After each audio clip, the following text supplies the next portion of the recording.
Seguimos aquí para la gloria de Dios con el segundo video, el cual estábamos haciendo, que se trataba de la lectura de Jueces, capítulo 3, versículo 1 y 2, Gloria a Jesús de Nazaret, donde explicábamos qué pasaba en este capítulo, gloria a Dios, que dice que naciones que fueron dejadas para probar el pueblo de Israel. Y hablábamos en el video anterior, gloria a Dios, le damos gracias a Dios por nuestro hermano Frank Mendoza, que nos abre la puerta en este precioso canal Aula Bíblica para poder exponer esta palabra en el nombre de Jesús. Lo bendecimos a él y a su familia de manera especial, en el nombre de Jesús. Bueno, pues aquí nos quedamos donde Dios levanta al esposo de la hija de Caleb, ¿verdad? Para poder libertar de la opresión de 8 años que pasó el pueblo de Israel por su iniquidad, por irse detrás de ídolos falsos, por irse detrás de cosas que no tienen ningún fundamento, que no son, ¿cómo le digo esta palabra? Que no tenían ningún fundamento, que no era nada agradable ante los ojos de Dios. Cuando Dios levanta a aquel profeta, que fue el primer juez que Dios levantó, Él lo libertó de esa opresión, Dios a través de él. Cuando Dios lo liberta a través de Otoniel al pueblo, ese fue el primer juez, Otoniel, pues el pueblo se volvió, se encarriló, andaba conforme a la voluntad de Dios, buscando a Dios, haciendo lo que Dios le había determinado para ellos, pero volvió y flaqueó años después.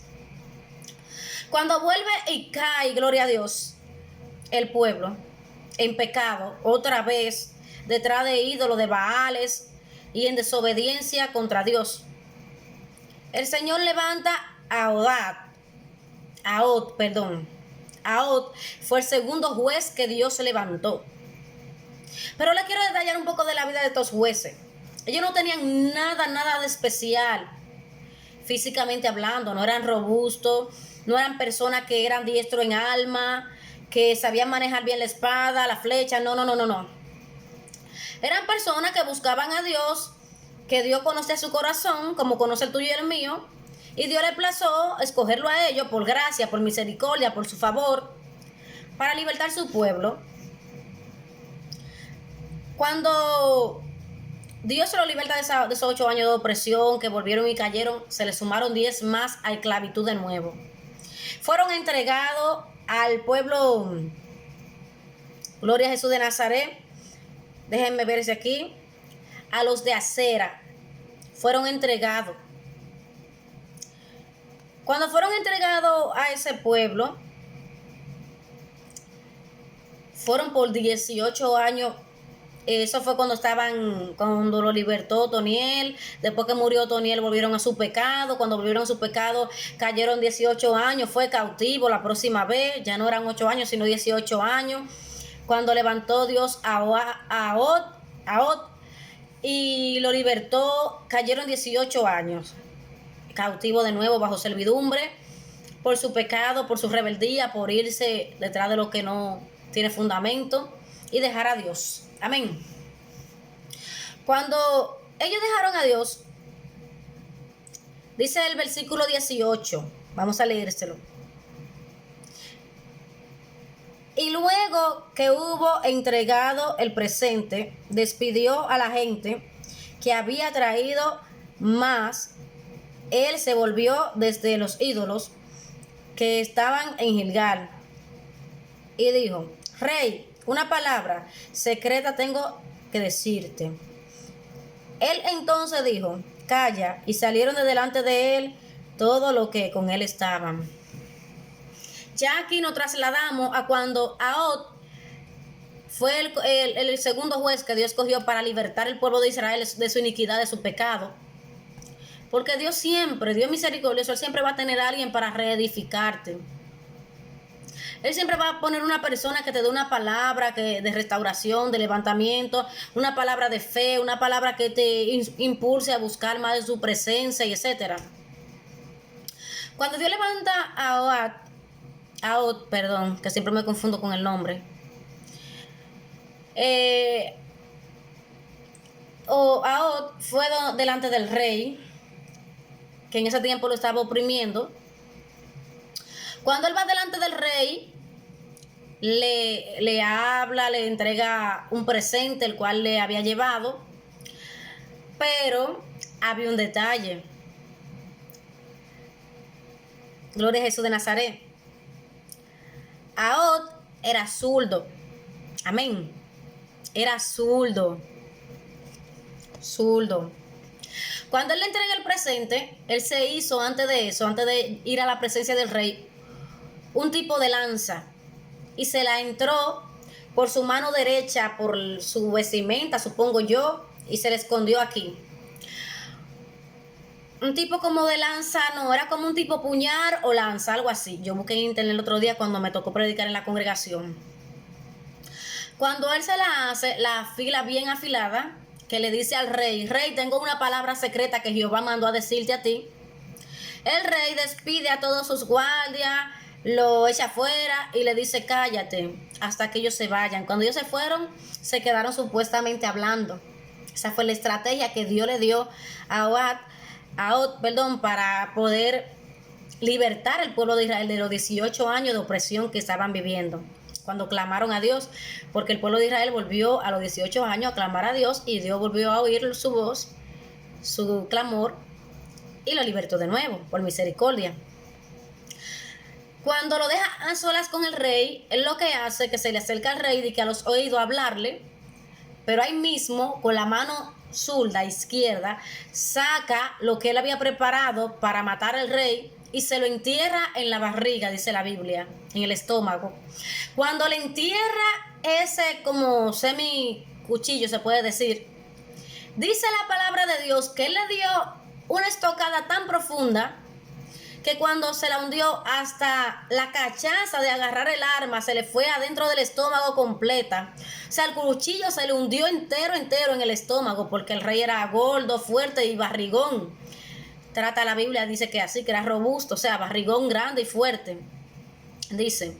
Entonces cuando él le desapuñala, le hunde el cuchillo entero.